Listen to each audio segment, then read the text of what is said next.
A recent filing by the Internal Revenue Service in the U.S. District Court for the Eastern District of Texas suggests the agency may be interpreting the Johnson Amendment in such a way to allow churches and religious organizations to engage in partisan activity. The Johnson Amendment is a 1954 provision in the U.S. tax code that prohibits 501c3 tax-exempt organizations, including religious bodies, from endorsing political candidates or parties. At this time, it remains unclear how this reinterpretation will affect enforcement beyond the specific lawsuit. That said, I know this shift makes life more difficult for rostered ministers and congregations, and it is troubling to this church, to say the least, because it confuses God's two reigns or two fundamental ways of working in society. Scriptures in our confessions teach that God works in one way through the proclamation of the gospel, but in a different way for civic life to establish good social order and justice. The Johnson Amendment, since 1954, has restricted direct and partisan campaign activity.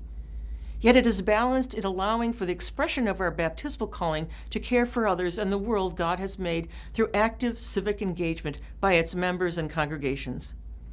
Under the current interpretation of the Johnson Amendment, churches can host candidate forums, conduct voter registration drives, advocate on issues, and even support passage of certain policies within limits. Safeguarding the Johnson Amendment for our church is theologically rooted and not just a matter of supporting the good convictions of the First Amendment.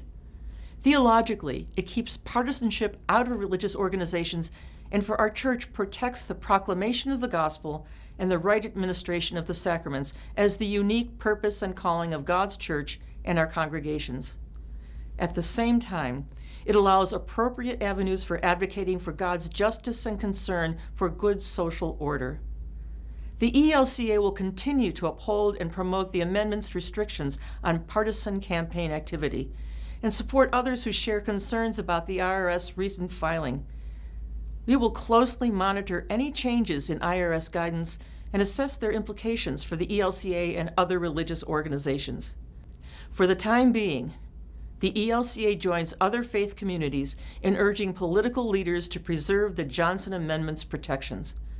Weakening these rules is theologically disturbing and could open the door to political pressure on churches, legitimize partisan conflict in congregational life, and erode the proper institutional separations of church and state, ultimately threatening religious freedom.